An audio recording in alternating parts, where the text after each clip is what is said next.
So what we could do in this session is we could look at, how do you identify the worst affected areas and people?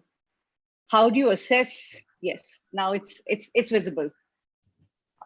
So I mean, the topic is designing climate resilient sanitation systems for the urban poor.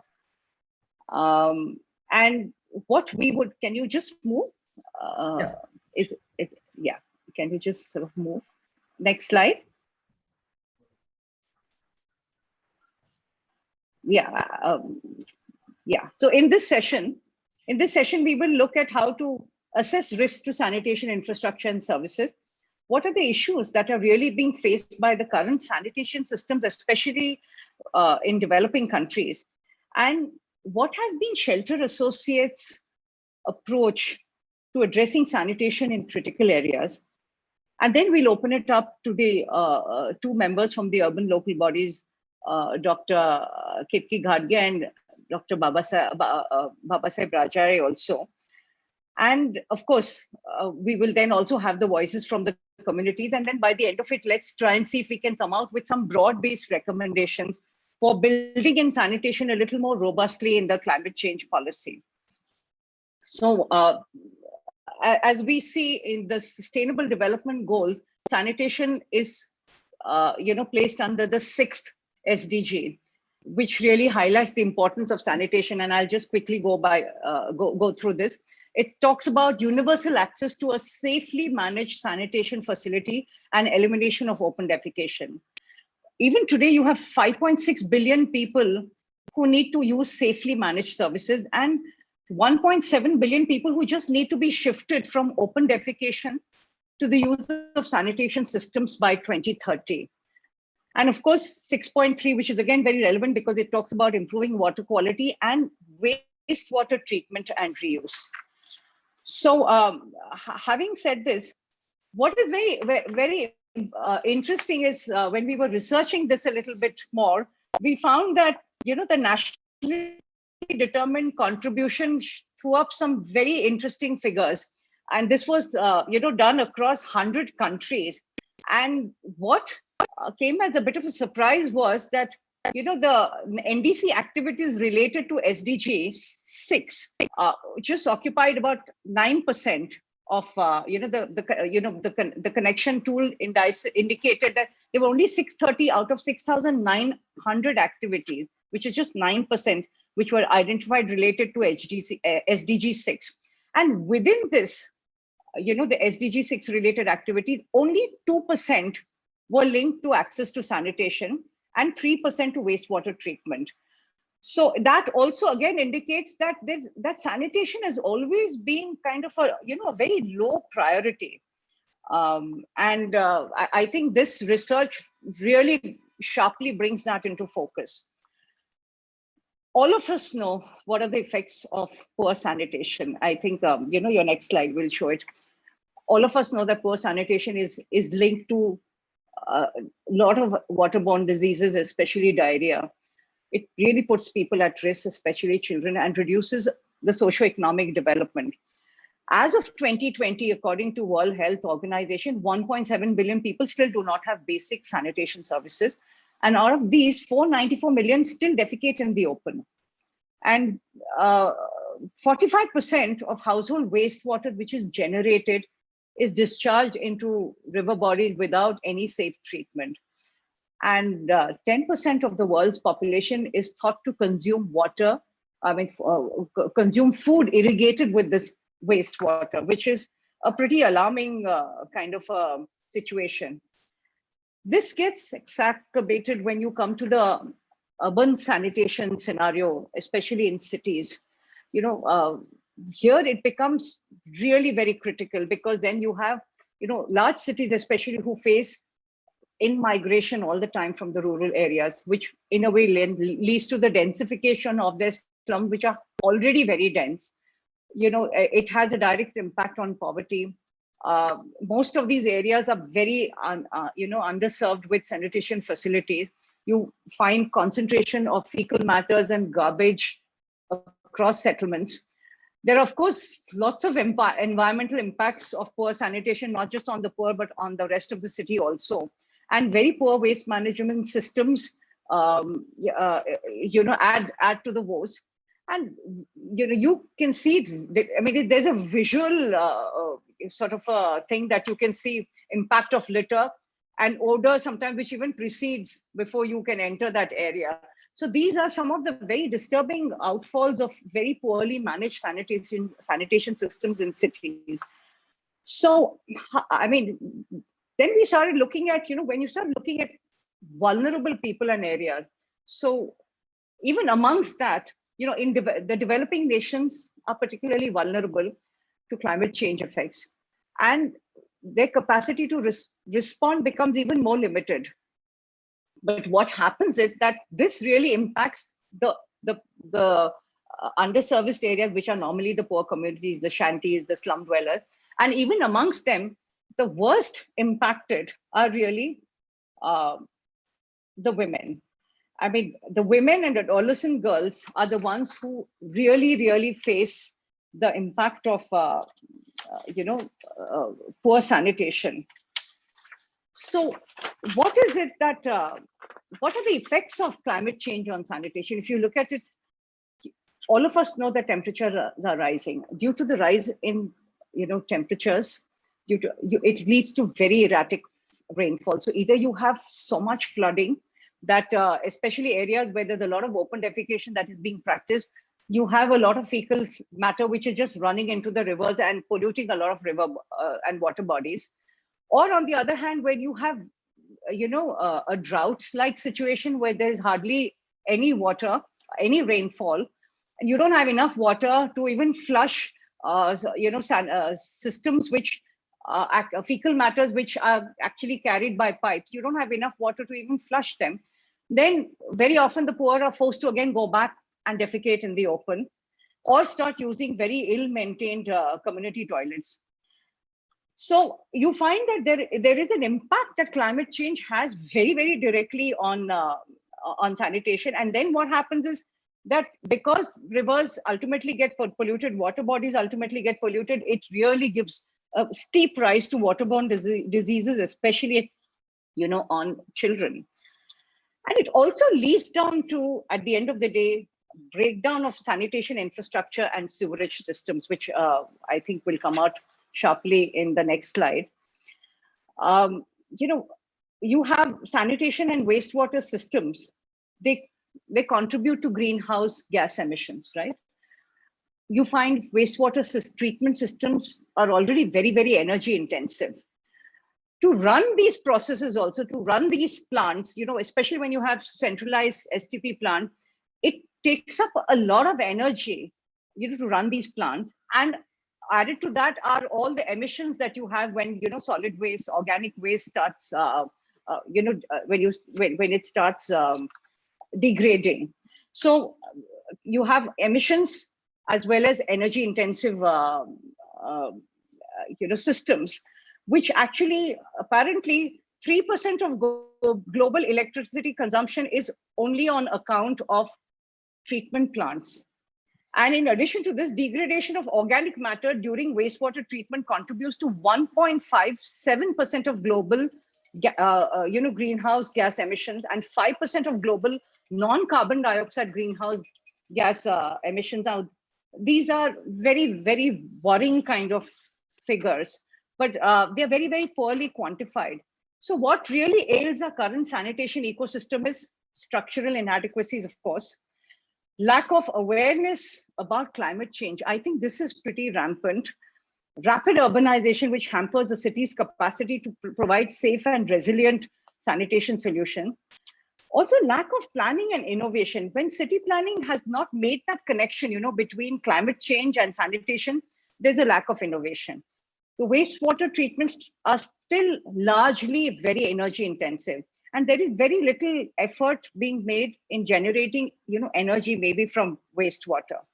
So a kind of a top-down approach with one size fits all never really works. It can never be the solutions across cities.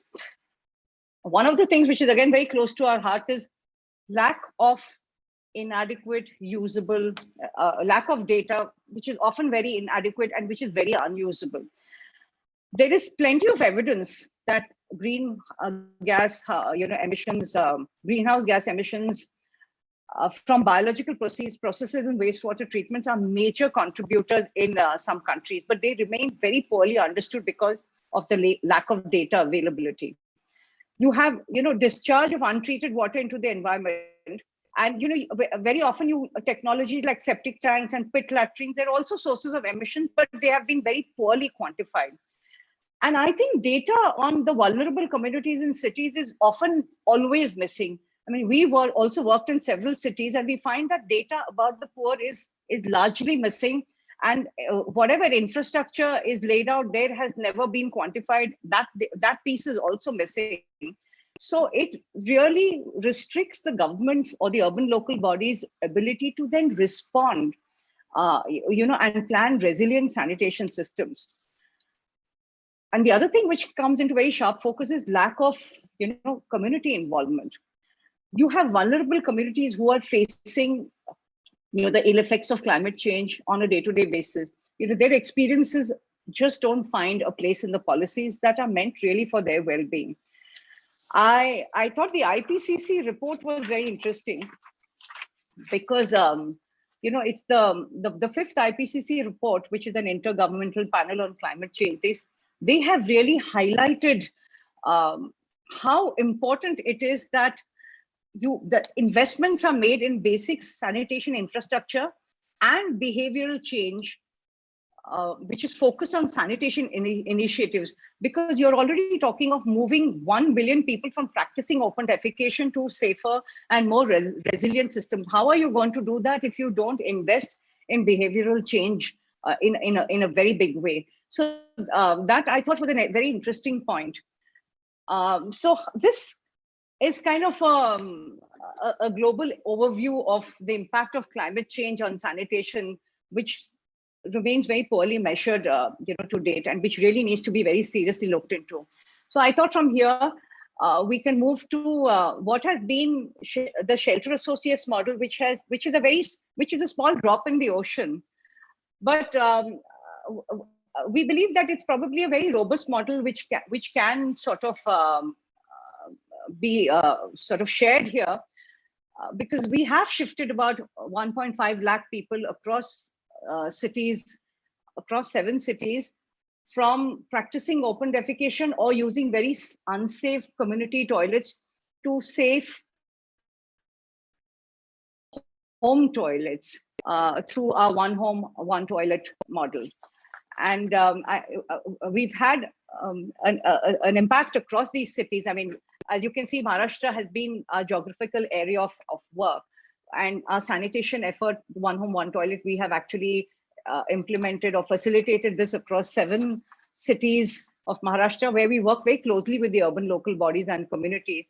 And because we are a very data-driven organization, we first put data in place, and we've mapped and created spatial data for over 3 lakh households across these cities. We have directly impacted over 150,000 people by giving them access to a home toilet, and indirectly impacted over 400,000 people through, because certain urban local bodies have scaled up our model. And they've really run with it and made a citywide impact with it. And while doing this, because we believe data is important, we believe that digital addresses are very important, because very often homes in slums don't have an address which is navigable. So it's very difficult to monitor, very difficult to track services. So that is another area that we've been really working in, which ties in, with management of sanitation. And I thought, I'll just briefly explain what the model is about and give you a sort of a flavor of the impact that we've made. So it's a 3-pillared approach. The 3 pillars, really, data is the first pillar, because as I said, we've created a lot of spatial data using various technologies, which I'll talk about a little later. We have also worked with a lot of stakeholders. We really believe that stakeholders have to be a part of anything that makes a change or brings about an improvement in their environment. So communities, urban local bodies, mobilizing all of them, getting them on onto the table, bringing in a lot of transparency, which I think data does in any case. That has been very, very important. So that is a huge investment that we made, mobilization. And the third, of course, is delivering and facilitating home toilets through a cost-sharing model, because we believe a financial buy-in is absolutely important from from all the stakeholders. And as we proceed, you'll see how we've done that. So the next slide will show you that a data-driven development approach. We have leveraged all kinds of data. I mean, I would say technology. We started using Google Earth very, very early on. We use that as a base map for superimposing all our slum data that we have meticulously gathered and mapped.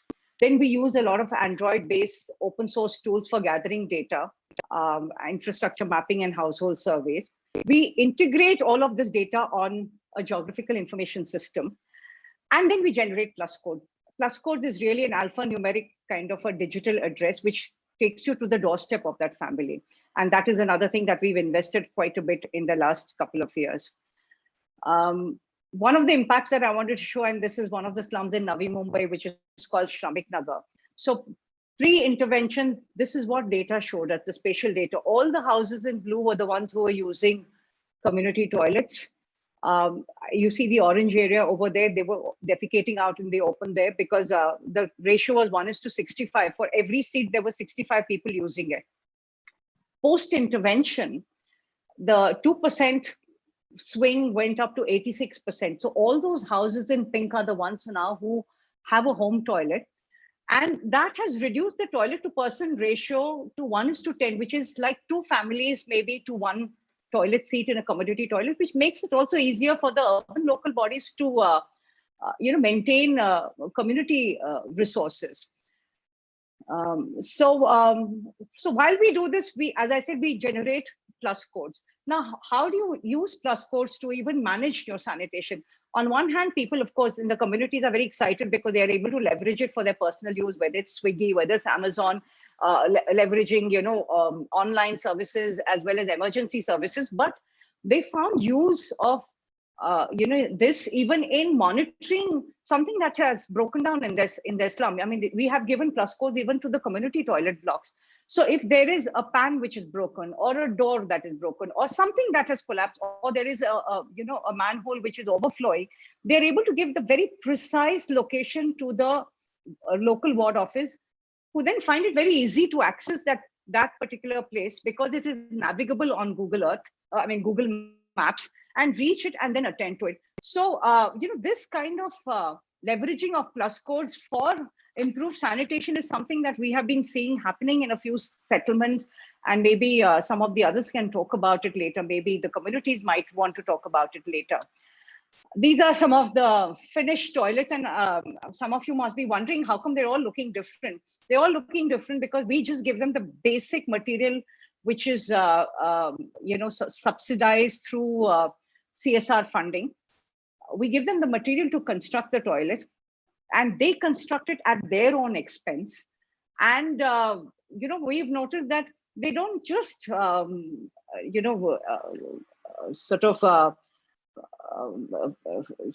the construction, but they're also excited about making it, beautifying it, and making it visually pleasing, that they also invest in material.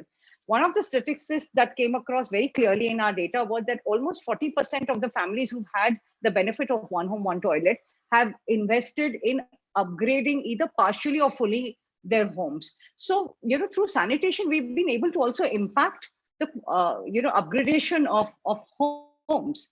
And so this is the cost sharing model. And I want to really say that both the city representatives who will be on the panel today, they have taken a lot of interest in this model. There's a lot of funding that was sanctioned for laying new infrastructure. So the government laid all the infrastructure wherever it was possible, pipe connection, or setting up biogas plants, or whatever could be the alternate ways of ensuring that you could somehow make a home toilet possible for the poor in slum communities. So that was their investment. And the poor also invested by funding the construction and monitoring and making sure that they were well built. So how did we make this sustainable? I think sustainability doesn't come with just having good data in place. It really requires a lot of investment in all the stakeholders, communities especially. You have to be able to link with them at multiple levels. We have developed several IAC materials, which have been very interesting and which has actually drawn a lot of engagement in communities, because we have, right from children to the elderly, we have covered the entire cross section of communities with our IAC material, which have been pretty innovative. Where data is concerned, we've co-created it with the communities, and I'm very grateful that the urban local bodies actually took the trouble of validating that data. And because that data was validated, they felt confident about using that data. So I always say data brings in comfort, clarity, and confidence. And SA then tries to see how best they can bridge the gap between the urban local bodies and the communities. And by the time we withdraw from the communities, we hope to leave behind an empowered group of trained community, volunteers.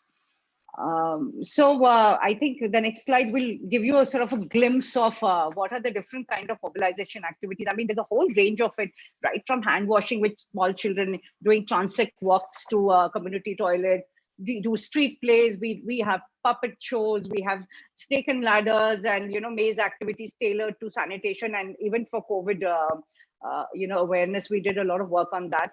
A lot of meetings, a lot of discussions. All of that really, when people get excited and get engaged, it's much easier to send across the messaging, and it stays with them instead of just going and talking about it. Or sometimes, it sounds very preachy to them. So we don't believe in doing that. So through fun games, activities, we've been trying to, slowly drive home a lot of lessons around climate change, around waste segregation. There are a lot of things that we've been taking up through these fun games. And as I said, even with the urban local bodies, we have a memorandum of understanding in place, which we draw up every year, which we renew every year, where the government also plays a key role in contributing to this. There is a clearly enunciated list of what do they do and what do we do. And there are regular visits by the concerned officers on the ground, to see. They also participate in key events and meetings, which I think is wonderful, and which is what I think that visibility of the government on the ground also gives a lot of confidence and comfort to the communities, and it brings them closer. The comfort around data was so high that almost all the municipal corporations have linked their website to our website, where we've published all our spatial data and statistical data also. This is one of the websites of one of the ULBs. If you click on it, you go straight to they go straight to their data site. And so, in a way, this opens it up to a much larger audience. I just thought here I would like to say something which I think Dr. Ghadge will certainly agree, was that the one home, one toilet model made a slight deviation from the Swachh Bharat model, Swachh Bharat Abhiyan model, where traditionally they thought that the best way of achieving it was probably to give money in the bank accounts of people in stages as the construction work progressed. But in our experience, we found that if you gave material at the doorstep of the people were very quick in mobilizing resources in terms of, funding the construction of the toilet and, getting it done very fast. And it could be done to scale at a much shorter period of time. So actually, the Pune Municipal Corporation was the first corporation in Maharashtra which decided not to do, sort of money in the bank kind of a model. They leveraged the data that we put in place, and then they went all out and worked out a model with contractors in the city where people got the material at the doorstep and a constructed toilet, and people got and the contractors were reimbursed after they completed the toilet, and there was a third-party inspection that was done before the funds were released. What happened was a massive swing in the percentage of toilets now that have been given in slums of Pune. It used to be barely 26-28% pre-intervention. Since Swachh Bharat Abhiyan has rolled out, there's a swing to almost 55 to 58% on an average where slum families now have access to a home toilet, which I think is a very remarkable thing. So I think in the city of Maharashtra also, Pune is first. It tops the list of the maximum given toilets, and even countrywide, I think they top over 47,000 families have benefited from a home toilet. So we thought this model was very robust and we should share it with more people. So we created a toolkit which which is in three parts. It's called creating spatial data, mobilizing communities, and delivering toilets. All of this has been uploaded on our website, but I would like to thank the government of India because Swachh Bharat, the urban portal, also has it, and we've also uploaded our policy paper on it, where we try to see what can be introduced to strengthen the existing Swachh Bharat Abhiyan policy. So the documents are very much there, and I would really invite all people who are joining us on this panel today to take a look not only at the document but also to the spatial data which is all available for you to see. So I think with this I will sort of pause because we already have all our esteemed panelists ready to take over and share their experiences. So ladies first, so I'll go with Dr. Ketki Ghadge.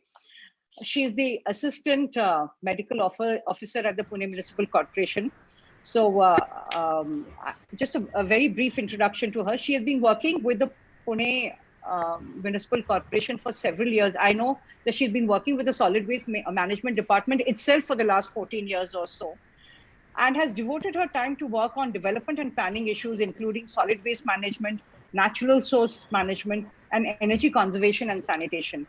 At present, she's working as a nodal officer in Swachh Sarvekshan under Swachh Bharat Mission, Pune, which is a leader when it comes to providing individual home toilets, segregation of waste at source, and decentralizing processes of waste. In her paper, Waste to Energy, Dr. Ghadge also talks about how Pune has successfully converted waste to energy through bioconversion. Dr. Ghadge, thank you so much for joining us, taking out your time to join us. Could you please tell us what are the innovative sanitation practices the city has planned, keeping climate change in mind, and how did Pune deal with sanitation during the pandemic, and what would you sort of broadly recommend to address the effects of climate change in COP27, which is scheduled later this year? Over to you, Dr. Ghadge. Thank you so much. Am I audible? Very much. Okay, thank you. A very good morning to all. And first, I would like to thank organizers of the event and for organizing such a nice webinar and involving Pune Municipal Corporation. I'm also thankful to Pratima Tai for having such a wonderful brief about the global overview, and as well as she has also shared about all the ULB's models which shelter associates have started with. So this is a very important topic, and sanitation and waste management play a very crucial role in the basic development of the city. So today I would like to share a few of the Pune city's efforts in building the resilient sanitation systems for combating environmental pollution. Next slide, please. Okay. So for making Pune ODF, what are the efforts taken? Those I would like to comment on. On 30th December 2016, already Pratima Tai has explained about this model and how the policy reforms were done. So we were declared ODF on 30th December 2016, but Pune was the highest in building the individual household latrines at that time, and we could build 47,000 plus IHHL with this model and with these reforms. We are following the integrated approach that we are providing IHHL to the people. Then we are also refurbishing our community toilets and appointing caretakers over there, and we are also providing the innovative public toilets with the CSR support. Next. Next slide, please. So I have mentioned about this, the PMC, mark slide, next, previous slide. Yes. In individual household toilets, we have the shelter associates had conducted the rapid assessment survey, and it was for the 107 slums, and then the additional slums were also added. Um, so with this model, in association with the shelter associates, PMC has developed a unique model in which has already been explained, and households were provided the building material, and latrines are constructed by the individuals or by the contractors appointed by the ward offices. Then in community toilets, we are encouraging communities to participate and to take the ownership of the cleanliness and the good sanitation practices in the community. Community toilets are reconstructed, renovated, and ventilation, light, water facilities are provided. And the user fee based model is promoted so that the maintenance, means the sustainability is achieved and the maintenance costs are brought to the caretakers. In public toilets also, we have formed this gap analysis report and also the public toilet policy so that we can renovate the toilets with the help of CSR funds or the PMC funds, and those toilets can be undertaken for the maintenance through various CSRs, NGOs, or through the PMC. Next slide, please.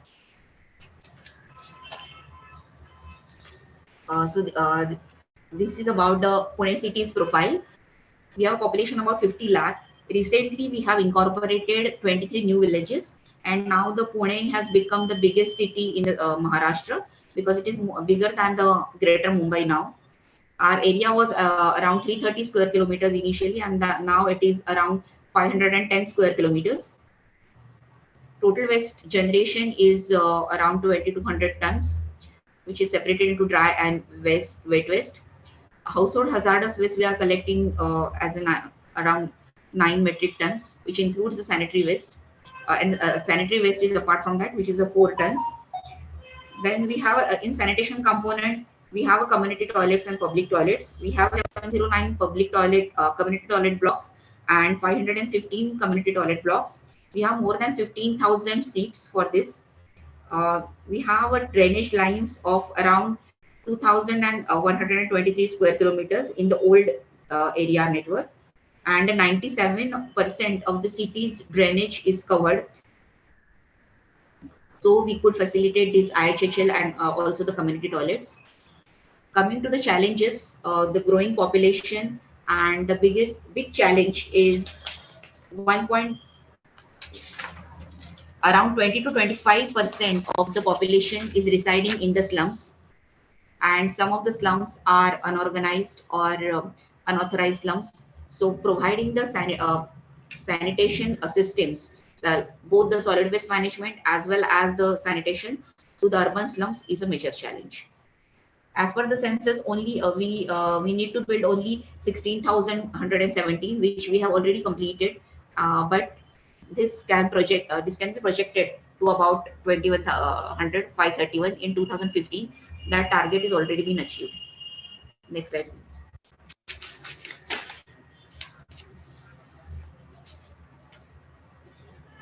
I have already mentioned about this, that the till date we have completed more than 47,000 IHHL, and because of this model and decentralized systems at our ward offices only, we have developed the systems. We have appointed work to the various contractors or the agencies, and this basic model was taken by the formed by the shelter associates. This concept that building the what material should be delivered to the citizens and at what frequency, then when we can do the measure, means everything was so set that it went very well, and in span of 3 days we could construct around 1000 plus toilets. Next slide, please. So this is about the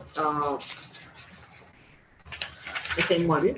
So as Pratima Tai has already mentioned about this, but this was the key decision. Shelter associates itself have through their own funds, means through their corporate sponsors, have built more than 5,700 toilets.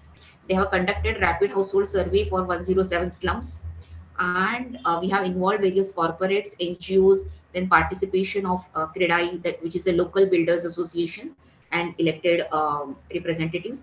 Policy reforms are done, and the beneficiary signs the self-declaration, and the beneficiaries' funds under Swachh Bharat Mission are diverted to the agencies appointed for building the toilets.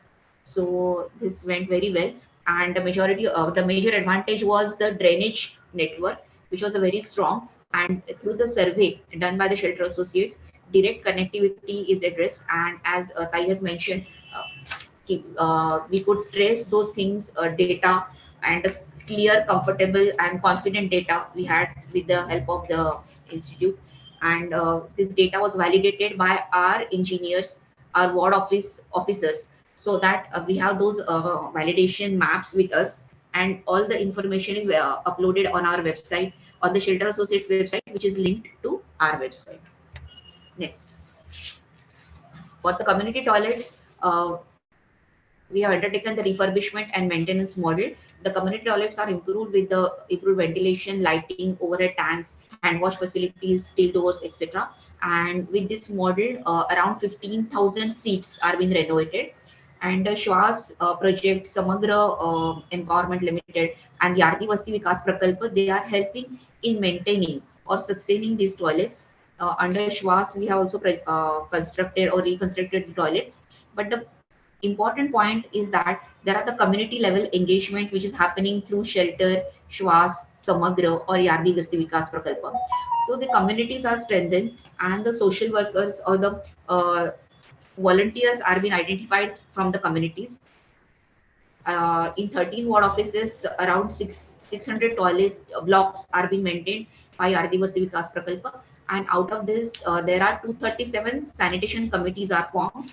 With the shelter associates, also 120 plus volunteer committees are formed, and these committees monitor exactly the work happening at the, and they also address the, communicate the problems with the community toilets, with the IHHL, and with the public toilets. Next. I have mentioned about this for public toilets. For the involvement of CSR in public toilet construction and maintenance, we have formed the public toilet policy. This document is available on our website, and I can share the link also.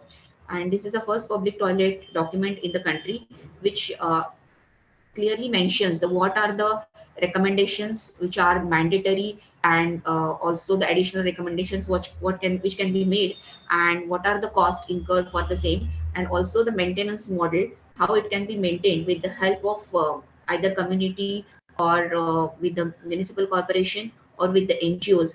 And it addresses both the models, how it can be done through the corporates, or it can be done through the PMC. Next slide, please. This is one of the example of the public toilet.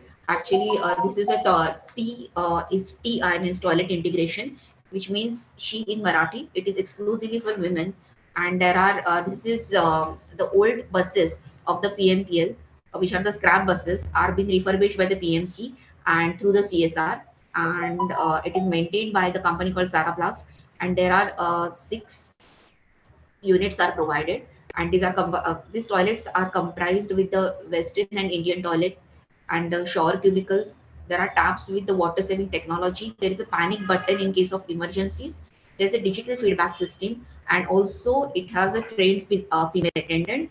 There is a place for changing the sanitary napkins, and the sanitary napkin disposal systems are also available. So this is a very unique model. We have installed it at 11 places in the decentralized manner, and those buses can be moved to the different places also. Next. This is the mobile toilet, which is for the various festivals or the various special events. We are providing the mobile toilets. We have 400 plus mobile toilet seats available with us, and we have also the contractors which are providing the toilets for the various events. Next, please.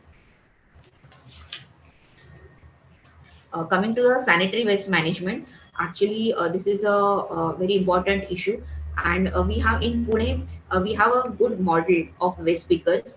We have a MOU of with the Kagat Kas Patra Kashtakri Panchayat, which is a trade union of waste pickers, And along with the PMC and KKPPT, we have formed a body that is a Swachh. Swachh is a society for waste handlers and collectors, and we have this biggest model of waste pickers in India, and we have around 3,800 plus waste pickers, and the increases number is increasing day by day as we have incorporated the new villages. The 400 plus waste pickers are now added. So with the help of waste pickers, we are covering around 9 lakh properties in the city out of 12 lakh properties. So these waste pickers are going at the doorstep and they are collecting the waste in a segregated manner.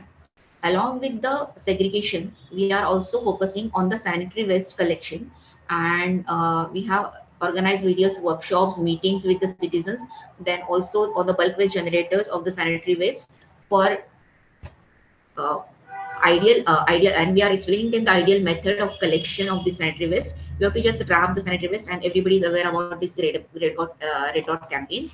And after collection, we have recently entered into an MOU with the Procter and Gamble company, and under their CSR, they have installed a machine which will be processing 7 tons per day, which will be recycling a unit of a sanitary waste in Pune itself. And we have this. We'll be having this project in Hadapsar area, and this daily sanitary waste will be collected and recycled at this unit under CSR. Next slide. Various IC activities. Yes, this is a very important aspect. Pratima Tai has already mentioned about this because the citizens are the major pillar. And once the citizens get convinced about these practices, eco-friendly techniques, then everything goes very smooth. So we are regularly conducting meetings with the societies, and we are making them aware about various issues. Then it's the slum dwellers, the FGDs, and various competitions, celebrations of various days. These are been undertaken. Next, please.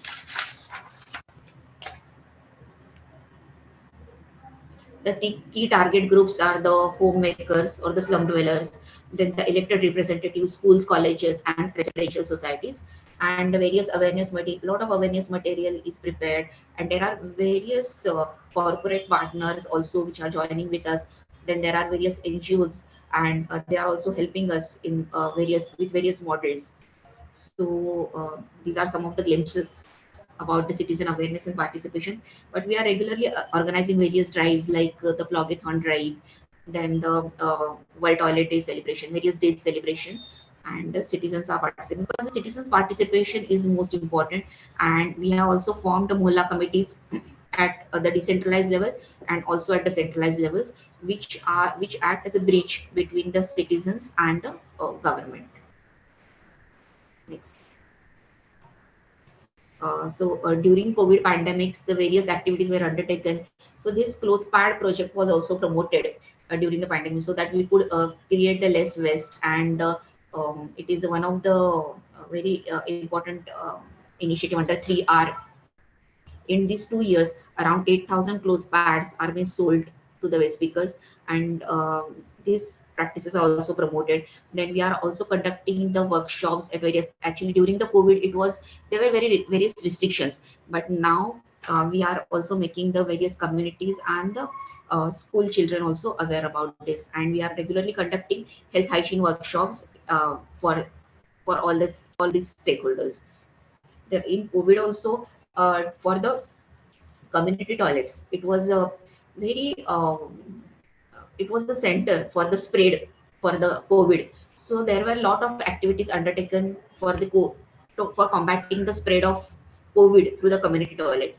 We have scheduled the cleaning also for 6 to 7 times a day, and there were provision of the sanitizers. Then also the caretakers and the cleaners were given the extra care, extra safety equipments, and also the mechanized cleaning was promoted during those times. Next, please. This is a regular this thing. The monitoring system is always required for the ODF, and also if we could find some people, then we can go to their places and then we can offer them the individual toilets, or we can have them what are the we can know their problems, and then we can also make the corrections in our sanitation systems. Next. So this is about the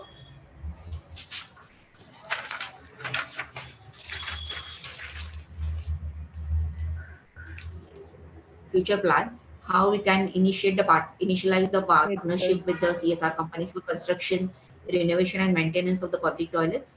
And around 100 public toilets will be renovated through this public toilet policy. And we are having a word with various corporate sponsors, and now everything will be in place, because due to COVID it was disturbed for last 2 years, but now we will come back to the previous phase, and we will work for this. In addition to this, we have after collecting the, we have good network of drainage systems, and around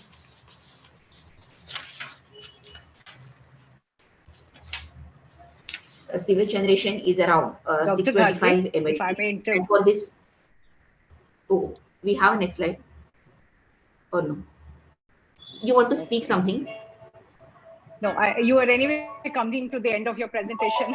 I just wanted to give you the time thing, but you finished in time. Thank you very much. I hope you'll be around for the next, Yes, yes, yes. for the session. I will be there, but I After. have a good. Yeah. Okay, thank you so Okay. much. I would just like Wherever to you add are, one thing. wherever you. Yeah. Okay. I would like to invite our next panelist, who is in a rush right now because she has to attend her exam as soon as she finishes here. Deepa Zadav, she's one of our bright community voices from Navi Mumbai.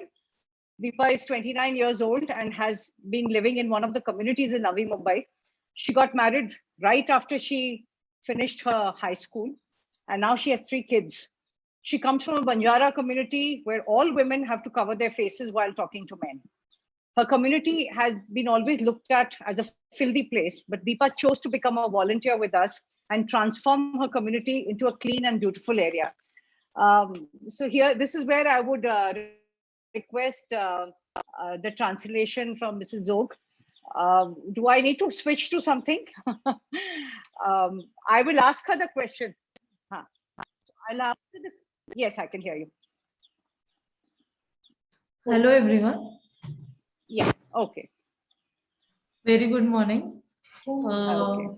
Thank मला इथे बसण्याची संधी दिल्यामुळे मला माझा आज confidence खूप वर गेले असं मला वाटतंय, कारण मी एक बंजारा समाजाची मुलगी आहे आणि ह्या लेवल पर्यंत पोहोचणं हे खूप मोठी गोष्ट आहे माझ्यासाठी, म्हणून थँक्यू. मी शेल्टर असोसिएट्स मध्ये गेल्या 1 वर्षापासून काम करते. शेल्टर असोसिएट्स हे टॉयलेट देण्याचं काम करतो आणि शेल्टर असोसिएट्स मध्ये आम्ही एक टॉयलेट, एक घर आणि एक शौचालय देण्याचं आम्ही काम करतोय. पण टॉयलेट देत असताना आम्ही लोकांशी चर्चा केली, त्यांचे प्रश्न जाणून घेतले की टॉयलेट हे खूप महत्वाचा भाग आहे आमच्या एरियामध्ये, कारण आमची जी वस्ती आहे ती इंदिरानगर वस्ती खूप घाणेरडी वस्ती आहे. तिथे खूप कचरा असतो आणि लोकांची मनस्थिती वेगळी आहे. पण आज मला खूपच मनाला सांगायला आणि बोलायला खूप छान वाटतं की आज गेल्या 1 वर्षापासून जी आम्ही कामं केली त्यामध्ये आमच्या एरियामध्ये खूप इम्पॅक्ट झालाय, खूप फरक झाला आहे. तर आम्ही हे टॉयलेट देण्यापासून सुरुवात केली आहे आणि टॉयलेट देत असताना आम्हाला एक खूपच मोठा प्रश्न दिसला की कचऱ्याचे नीट होत नाहीये. महानगरपालिका ही आपलं काम चांगलंच बजावत आहे, पण घरातून येणारा जो सुका कचरा ओला कचरा हा मिक्स येत होता आधी. पण आम्ही ह्या समस्या जाणून घेतल्या की आमच्या ज्या मेन गेटवर आहे, इंदिरानगर जो परिसर आहे त्या मेन गेटवर खूपच कचरा आणि अस्ताव्यस्त असतो. लोक जाताना म्हणतात की एरिया कधी सुधारणार, तिथे खूप घाण असते. आम्ही हे 1-2दा आमचे जे व्हॉलेंटियर्स आहेत त्यांनी ऑब्झर्व केलं आणि आमच्या संस्थेने ऑब्झर्व केले की तिथे खूपच कचरा असतो. मग आम्ही सगळ्या व्हॉलेंटियर आणि आमच्या टीमने विचार केला की सुका कचरा आणि ओला कचरा हा वेगळा जमा केला तर त्याच्यावर विघटन लवकर होईल आणि जे आमच्या बाजूला असलेले डम्पिंग आहे, तुर्भे डम्पिंग, तिथे आम्ही थोडस तरी तिथे डोंगर कमी करण्याचा प्रयत्न करू. तर आम्ही सुका कचरा ओला कचरा हा वेगळा देण्यासाठी लोकांना सांगतो. आणि टॉयलेट देत असताना आमच्या इथे खूप टॉयलेट्स बनवले, म्हणजे 1-2 कमीत कमी आम्ही टॉयलेट्स देण्याच्या आधी आमच्या एरियामध्ये 5-6 टॉयलेट होते, ते पण न वापरणारे आणि ते चांगल्या स्थितीत नव्हते. पण शेल्टर सेट्स आल्यामुळं तिथे टॉयलेट्स बनवण्याचे काम झाले. आणि ते टॉयलेट्स बनवत असताना आम्ही लोकांना सांगितले की तुम्ही टॉयलेट हे 3 कप्प्याचे बनवा, त्यामुळे आपल्या पर्यावरणात म्हणजे जे 3 टॉयलेट्स आहेत त्याचं एका कप्प्यामधून दुसऱ्या कप्प्यामध्ये त्याचं विघटन होतं आणि ते विघटन होऊन आपण तिसऱ्या कप्प्यामध्ये हे चांगलं पाणी आणि निर्जंतुक पाणी आपण वेस्ट लाईन मध्ये, आपल्या ड्रेनेज लाईन मध्ये टाकू शकतो. आणि टॉयलेट्स वापरताना आपण 4 अंडी आणि 4 लिंबू यांचं मिश्रण केलं तर आपले टॉयलेट्स हे लवकर भरणार नाहीत आणि टॉयलेट्स मध्ये होणारे जे निर्जंतुक आहेत ते त्याच्यामध्ये मरणार नाही. तर ह्यामुळे आपलं टॉयलेट्स लवकर भरत नाही. आणि त्यासोबतच सुका कचरा आणि ओला कचरा हा खूपच मोठा प्रश्न होता आमच्यासाठी. ते आम्ही माझं पॉकेट स्वच्छ पॉकेट ही प्रतियोगिता आमच्या एरियामध्ये आम्ही राबवली आणि त्याच्यामध्ये आपले डेप्युटी कमिशनर बाबासाहेब राजळे पण आले होते आणि त्यांनी आमच्या कम्युनिटीमध्ये आम्ही जी कामं करतो त्याच्यासाठी आम्हाला आमचा सत्कारही केला आणि आम्हाला सर्टिफिकेट्सही दिले. त्याच्यामुळे आमच्या मनात खरं सांगू तर डेप्युटी कमिशनर आमच्या एरियामध्ये आले आणि आमचा सन्मान केला, याच्यामुळे लोकांचा जो विश्वास आहे आणि आमच्याकडे बघण्याचा जो वेगळा अंदाज आहे तो सगळ्यांना दिसून आला. लोक आता म्हणजे काहीतरी प्रॉब्लेम असेल ना तर आम्हाला विचारतात की मॅडम आमचे असे प्रॉब्लेम आहेत, तुम्ही आपल्या महानगरपालिकेला सांगा, ते करतील. आणि त्याच्यामुळे लोकांना खरंच सुका कचरा ओला कचरा याची जाणीव करणं खूप गरजेचे झाले आहे असं त्यांना दिसून आलं. मी तुला आणखीन एक प्रश्न विचारू इच्छित आहे आणि ते मेन्स्ट्रुअल हायजीन म्हणजे मासिक पाळीवर तुम्ही लोकांनी खूप तिथे काम केलेलं आहे. म्हणजे जनजागृती आपण म्हणतो की तुम्ही तिथे त्याच्यावर खूप केलेलं आहे आणि पर्यावरणाच्या दृष्टिकोनातनं पण त्याचा खूप विचार केलेला आहे. तर त्याच्याबद्दल थोडंसं तू जर सांगितलंस तर फार बरं होईल. मासिक पाळी म्हटलं तर महिला या गोष्टीवर बोलायलाच तयार होत नाहीये. कारण आम्ही लोकांशी चर्चा करत असताना आम्हाला हाही विषय कळाला की मासिक पाळी हा खूपच मोठा प्रश्न आहे. मासिक पाळीवर बायका बोलताना त्यांच्या स्वच्छतेवर, त्यांच्या आरोग्यावर पडणारे परिणाम याच्याबद्दल कधीच बोलल्या नाही. पण आम्ही विचार केला की महिलांना एका जागी बोलावून त्यांच्याशी त्यांचे प्रश्न काय आहेत, आपण त्याच्यासाठी काय करू शकतो, हे करण्यासाठी आम्ही ज्या मॅडम्स आहेत म्हणजे जे विशेषज्ञ आहेत त्यांना बोलवलं आणि महिलांना त्यांच्या म्हणजे आम्ही मासिक पाळी ही कशी असते, आपण आपण आपल्या आरोग्यासाठी आणि त्याच्या विघटनासाठी जे पॅड्स असतात त्याच्या विघटनासाठी आपण काय उपाय करू शकतो हे या चर्चेमध्ये आमचं बोलणं झालं. तर महिलांना खरंच खूप मनाला बरं वाटलं की मासिक पाळी हा विषय आम्ही त्यांच्या समोर आणला. त्याच्यामुळे बायका आता बिनधास्तपणे आमच्याशी बोलतात की मासिक पाळी आम्हाला असे प्रॉब्लेम आहेत, आम्ही काय करायला पाहिजे. आणि हे जाणत असताना आमच्या विशेषज्ञ मॅडम आलेल्या त्यांनी आम्हाला सजेस्ट केलं की मेन्स्ट्रुअल कप्स आणि कापडी पॅड हे वापरल्याने आपल्या पर्यावरणाला काहीच धोका होत नाहीये आणि आपण आपले परिसर आणि आपले पर्यावरण स्वच्छ ठेवू शकतो. तर अजून आमच्या एरियामध्ये आणि ऑल ओव्हर नवी मुंबईमध्ये 3000 महिला आहेत. त्यांनी म्हणजे पर्यावरणपूरक घटक मेन्स्ट्रुअल कप्स आणि कापडी पॅड वापरायला सुरुवात केली आहे आणि तेही जनजागृती करतात आहे की मेन्स्ट्रुअल कप्स हे खूप फायद्याचे असते. त्या कप्समुळे आपण स्विमिंग करू शकतो, कोठेही जाऊन आपलं ट्रॅकिंग वगैरे महिलांना एकदम फ्रीडम भेटतं त्याच्यामुळे. आणि ज्या ओल्ड एज आहेत त्यांची मनस्थिती थोडी आपण बदलू नाही शकत, त्यांच्यासाठी कापडी पॅड आहेत.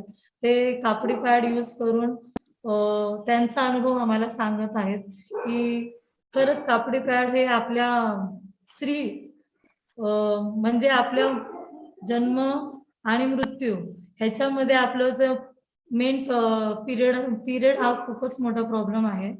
आणि पिरियड्स मध्ये आपण जर आपल्या आरोग्याची काळजी घेतली नाही तर आपल्याला खूपच घातक प्रॉब्लेम्स होऊ शकतात. माझेच सासू आहे, त्यांचं एज खूप कमी आहे आणि तेच पिरियड्समुळे त्यांना त्यांची जाणीव नव्हती, काय प्रॉब्लेम्स होते ते त्यांना लवकर कळालं नाही आणि त्याच्यामुळे त्यांचा जीव जाता वाचला. आणि डॉक्टरांनी त्यांना सांगितलं की तुम्ही त्यांची गर्भपेशी काढून टाका. आणि मी त्या हॉस्पिटलमध्ये येत असताना मी तिथे केसेस असे बघितले की 13 वर्षाच्या मुली, 18 वर्षाच्या मुली ह्यांच्या सुद्धा गर्भपिशव्या काढलेल्या आहेत. तर माझी अशी इच्छा आहे की आपण पर्यावरणाला पूरक असे प्रोडक्ट्स वापरले तर या समस्यांना आपल्याला बळी पडावं लागणार नाही. म्हणून मेन्स्ट्रुअल कप्स आणि पॅड्स आपण वापरणं खूप गरजेचं आहे. मी सुद्धा आता माझ्या मनात खूप प्रश्न होते की कप्स कसे वापरायचे, पण आता मला सांगताना आनंद होतो की खूप छान आहेत कप्स आणि प्रत्येक स्त्रीने ऑल ओव्हर आपल्या वर्ल्डमध्ये महिलांनी जे वापरलं तर खरंच जो प्लास्टिकचा जो डोंगर, जो वेस्टेजचा जो डोंगर बनलाय तो थोडाफार आपण कमी करू शकतो. एक्सलंट. मला ऐकून हे फार बरं वाटलं. मला तुला आणखीन खूप प्रश्न विचारायला आवडतील, पण मला हे माहिती की तुला आता जाऊन परीक्षा द्यायची आहे. So all the best for your exam. मला मॅडमनी पण सपोर्ट केलंय की तू बिंदास, तुला जे करायचंय ते कर, नो इश्यू, मी तुला पेपर घरी देईन, तू ते सोडून मला दे. Thanks to ma'am. आणि मला ऑल ओव्हर जो परिसर आहे ते मला खूप सपोर्ट करतात आणि मला खरंच पुढे जाण्यामध्ये मदत करतात. तुम्ही, आमच्या कॉलेजच्या मॅडम, आमच्या धनश्री मॅडम, ऑल ओव्हर आमची शेल्टर टीम खूपच मदत करते. थँक्यू. बरं, खूप छान वाटलं तुमच्यासारख्या एम्पावर्ड बायकांना, छोट्या यंग मुलींना बघून. So I will now move to my next speaker who is Dr. Babasaheb Rajae. Right now, the previous speaker has already introduced him to some extent. She's already talked about how empowering it was for them, how encouraging it was for them when they had Babasaheb Rajae visiting their settlement and giving them all the encouragement and supporting all their initiatives. So let me just introduce him more formally. He is the Deputy Commissioner of Navi Mumbai. And the city, Navi Mumbai, is a great success story, which we all know when it comes to innovation in sanitation. And it is consistently ranked as one of the top 5 clean cities in India. And Dr. Raja has been a very proactive officer, and he's also one of the nodal officer for many missions dealing with environmentally critical issues. Under his leadership, Navi Mumbai has become the only 5-star garbage-free city and the only water plus city of Maharashtra. Even today, even as we are talking to him today, he's extremely busy with the Swachh Sarvekshan, or the annual cleanliness survey in India. Sir, we thank you for taking out, your time from your very, very busy schedule. But we invite you to tell us a little bit about how your city has achieved this success and how your city has factored in climate change during planning. Sir, we would require translation here. So over to you, Dr. Rajai. Namaskar. Am I audible? Namaskar. Yes, very audible. Me Babasaheb Rajale, deputy commissioner Navi Mumbai municipal corporation and nodal officer for स्वच्छ Bharat mission of Navi Mumbai. या ठिकाणी जे काही आज conference arrange केली त्यामध्ये actually वेळ देणं खूप गरजेचं होतं, म्हणून मी हो म्हटलं. परंतु काही कारणामुळे आणि माझं ट्रॅव्हलिंग चालू असल्यामुळे मी गाडीमध्ये कनेक्ट झालेलो आहे. थोडासा नेटचा इश्यू येऊ शकतो, तरी पण मी गाडी साईडला पार्क केली आणि मी गाडीमधून आपल्याशी शेअर करतो. जर समजा काही थोडंसं डिस्टर्ब झालं तर त्याबद्दल क्षमस्व. प्रेझेंटेशन मी शेअर केलेलं आहे. प्लीज प्रेझेंटेशन आपण जर कंटिन्यू केलं तर मला बोलायला सोपं होईल.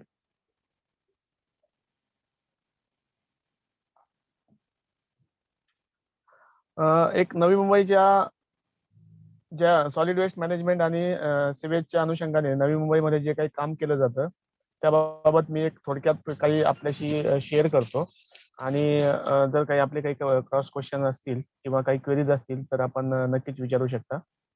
Next slide please.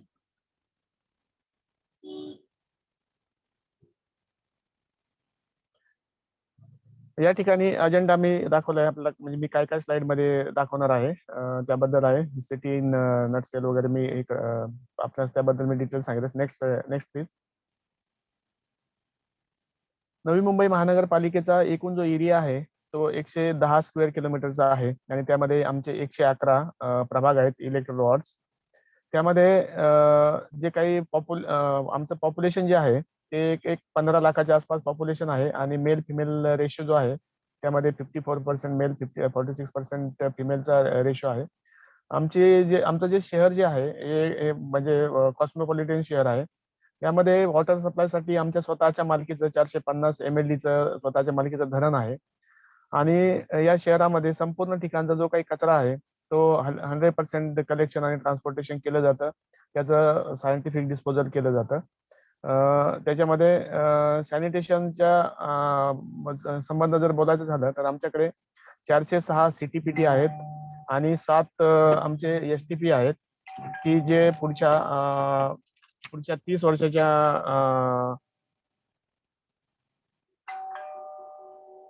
या पुढच्या 30 वर्षाच्या जस्ट मिनिट. हॅलो संजय, माझी VC चालू आहे, मी बोलतोय. हॅलो. यामध्ये आम्ही पुढच्या 30 वर्षाचं प्लॅनिंग करून STP आम्ही बिल्ड केलेले आहेत की ज्यामध्ये मोठ्या प्रमाणामध्ये त्याची कॅपॅसिटी आहे. आता आम्ही त्याची पूर्ण कॅपॅसिटी वापरत नाही. अंडरग्राऊंड सिवेज नेटवर्क आमचं 550 किलोमीटरचं आहे.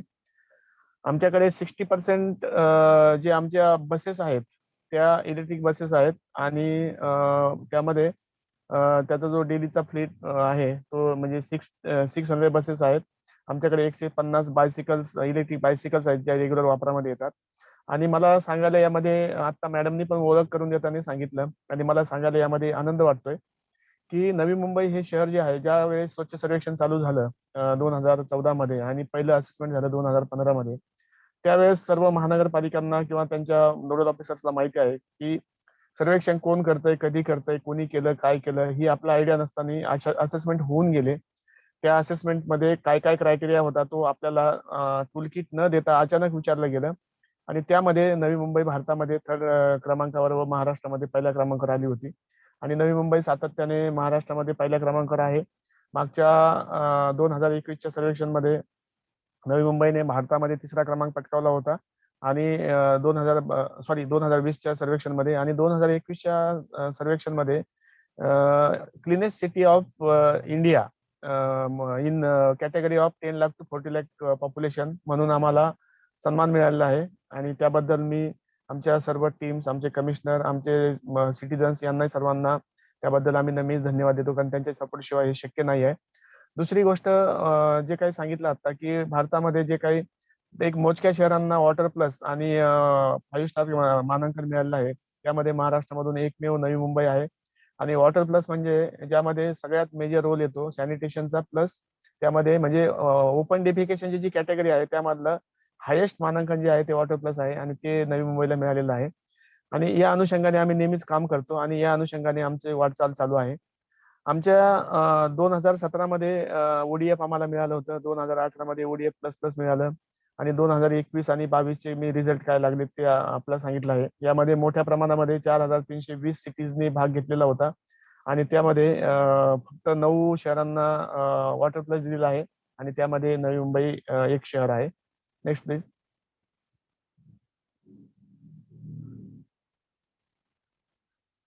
शहर जे आहे सिडकोने प्लॅन केलेलं आहे, वेल प्लॅन शहर आहे. त्याच्यामध्ये 99% आमचं अंडरग्राऊंड सिवेज कनेक्शन आहे.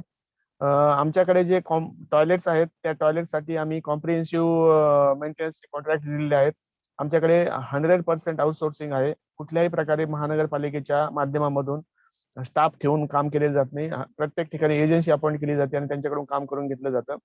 आजचं आमचं पॉप्युलेशन आहे 15 लाखाचं, मात्र आमची एसटीपीची कॅपॅसिटी आहे 30 लॅक्स, म्हणजे आमचे 50% कॅपॅसिटीवर आता एसटीपी चालू आहेत. त्यामुळे एसटीपीचं आमचं म्हणजे पुढील 15 वर्षाच्या अनुषंगाने आम्ही प्लॅनिंग केलेलं आहे. आमच्याकडे जे सिवेज लाईन आहे त्यामध्ये सफाई मित्रच्या जे काही नॉर्म्स होते त्याप्रमाणे सर्व आम्ही अचीव केलेले आहेत. त्यामध्ये आम्हाला इंडियामध्ये सेकंड रँकिंग मिळालं आहे सफाई मित्र सुरक्षा चॅलेंजमध्ये. ज्यामध्ये सिवेज सर्वात महत्वाचं आहे, सिवेज ट्रीटमेंट आणि sewage management plus sewage mechanisation. तर आमचे जे काही सिवर लाईन्स आहेत त्यामध्ये सिवर लाईनसाठी आम्ही मेकॅनाइज क्लिनिंग करतो, सेप्टिक टँकसाठी मेकॅनाइज क्लिनिंग करतो. त्या ठिकाणी मॉनिटरिंग सिस्टीम आम्ही लावलेली आहे. Next please. मला सांगायला आनंद वाटतो की आमच्याकडे फक्त 42 प्लेसेसमध्ये सोकपिट्स आहेत की ज्या ठिकाणी सोकपिट लावून आम्ही टॉयलेटचा जो काही म्हणजे सेप्टिक टँक मधला डिस्चार्ज आहे तो हे केला जातो, त्या ठिकाणी जिरवला जातो. बाकी 100% जे काही आमचे कंपोस्ट पीट आहेत, सॉरी टॉयलेट टँक्स आहेत, ते सर्व 100% सिवेज टँक आमच्या क्लीन केले जातात. त्यासाठी प्रत्येक वॉर्डमध्ये आम्ही व्हेकल्स ठेवले आहेत, सिवेज कलेक्शन व्हेकल. त्या ठिकाणी जाऊन ते रेग्युलर कलेक्शन केलं जातं. आमच्याकडे जे इक्विपमेंट्स आहेत त्याच्यामध्ये कॉम्बिनेशनचे इक्विपमेंट्स आहेत, रिसायकलर्स आहेत जे खूप म्हणजे नवीन आणि लेटेस्ट टेक्नॉलॉजीचे मशीन्स आहेत. त्यामध्ये जर समजा चोक असेल तर त्या ठिकाणी कधी कधी त्याच ठिकाणी सक्शन करून त्याच ठिकाणी रिसायकल करून ते परत क्लीन वॉटर त्या याच्यामध्ये चेंबरमध्ये सोडलं जातं. आणि जेटिंग पण त्याच मशीनला अटॅच आहे, ग्रॅबिंग पण त्याच मशीनला, म्हणजे मल्टीपर्पज मशीन आमच्याकडे आहेत. आमच्याकडे ग्रॅबर्स आहेत, स्लजिंग डिस्लजिंग मशीन्स आहेत, सीवेज इन्स्पेक्शन कॅमेराज आहेत, रॉडिंग मशीन्स आहेत, हायड्रोलिक रूट कटर्स आहेत. Next please.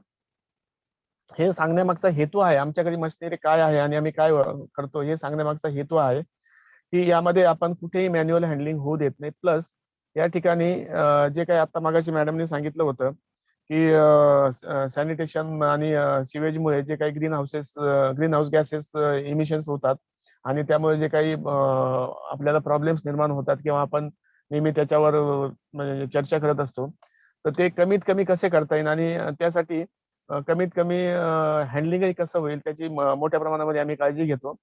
आमच्याकडे 30% जे काही आमच्याकडे म्हणजे 52 MLD आमच्याकडे पाणी रियूज केलं जातं. टोटल जे काही रिसायकल वॉटर आहे त्यापैकी 30% आम्ही रियूज करतो, 52 MLD. आणि ते आमच्या रोड वॉशिंगसाठी, गार्डनसाठी, काही सोसायट्यामध्ये त्यांच्या गार्डनसाठी सोसायटीने विकत घेतलं पाणी आम्ही MIDC सोबत अग्रीमेंट केलेलं आहे. MIDC साठी रियूज वॉटर आम्ही त्या ठिकाणी वापरतो. यानंतर आम्ही प्रत्येक टॉयलेटला QR कोड लावलेले आहेत, त्यामध्ये फीडबॅक मेकॅनिझम आहे. ज्यांचे कुणाचं काही कंप्लेंट्स असतील, ज्यांनी CTPT वापरले किंवा युरिनल वापरले, तर ते ताबडतोब QR कोड वापरून त्यांचा फीडबॅक देऊ शकतात. त्याच्या मॉनिटरिंगसाठी आम्ही डॅशबोर्ड ऑफिसमध्ये बनवलेला आहे आणि ताबडतोब त्याची दखल घेतली जाते. आम्ही प्रत्येक नाल्यामध्ये, गटरमध्ये स्क्रीन्स लावलेले आहेत की जेणेकरून म्हणजे प्रायमरी क्रीन्स, सेकंडरी, टर्शरी स्क्रीन्स की ज्यामध्ये नाल्यामध्ये ज्यावेळेस पाणी वाहत असतं त्या पाण्यामध्ये फक्त पाणीच गेलं पाहिजे, त्यामध्ये सॉलिड वेस्ट जाता कामा नये, प्लास्टिक जाता कामा नये की ज्यामुळे पोल्युशन होऊ नये आणि ते वेगळ्या ठिकाणी आपल्याला कलेक्ट केलं जावं. त्यामुळे आम्ही ठिकठिकाणी नाल्यामध्ये स्क्रीन्स लावलेले आहेत. ठिकठिकाणी त्यामध्ये म्हणजे त्याला स्क्रीन ऑटोमॅटिक स्क्रीन लावल्यामुळे ते प्लास्टिक किंवा सॉलिड वेस्ट किंवा जे काही त्यामध्ये वेस्ट येत असेल ते नाल्यामधून काढून घेतलं जातं आणि ते वॉटर बॉडीमध्ये जाऊ दिलं जात नाही. नंतर सिवेज कॅमेरा जे आहे ते आम्ही सिवेज कॅमेरा, सिवेज लाईन म्हणजे क्लिनिंगसाठी सिवेज कॅमेरा वापरतो. ज्या सिवेज कॅमेराचे जे काही म्हणजे जे आपण जेटिंग मशीन वापरतो, जेटिंग मशीनचा जेट ज्यावेळेस अंडरलाईन जे याच्यामध्ये जातो सिवर लाईन मध्ये, तर तो आपल्याला समजला पाहिजे की तो चोक कुठे झाला किंवा तो का अडला. त्यासाठी आम्ही कॅमेराज वापरले आहेत. नंतर आमच्याकडे बरेचसे इनिशिएटिव्ह असे घेतले जातात की त्यामध्ये वेस्ट रिडक्शन करायचं. त्यामध्ये IEC आहे, वेगवेगळ्या प्रकारचे आमचे कॅम्पेनिंग असतात आणि मेसेजिंगसाठी आम्ही पूर्ण शहर ब्युटिफिकेशन केलेलं आहे, की जेणेकरून म्हणजे शहराचं ब्युटिफिकेशन तर झालंच पाहिजे, परंतु मेसेज गेला पाहिजे की आपण काय वापरायचं नाही, कुठे कुठे आपल्याला पोल्युशन होऊ शकतं, पोल्युशन होऊ नये म्हणून आपण काय काय करू शकतो, या प्रकारचे मेसेजेस दिलेले आहेत. आणि म्हणजे तो एक आम्ही हा कन्सेप्ट ठेवलाय की आम्ही क्लीन तर आहोतच, पण आम्ही ब्युटिफिकेशन करतो, म्हणजे आम्ही स्वच्छ तर आहोत, पण आम्ही सुंदरतेकडे वाटचाल करत आहोत. त्या अनुषंगाने आम्ही या वर्षी ब्युटिफिकेशनला सुद्धा मोठ्या प्रमाणात भर दिलेला आहे. त्याचा हेतू हा आहे की म्हणजे या फोरमवर सांगण्याचं कारण हे आहे की ब्युटिफिकेशन मध्ये आम्ही मेसेजेस देतो की ग्रीन हाऊस गॅसेस कशामधून इमिशन्स होतात, प्लांटेशन का केलं पाहिजे, उघड्यावर आपण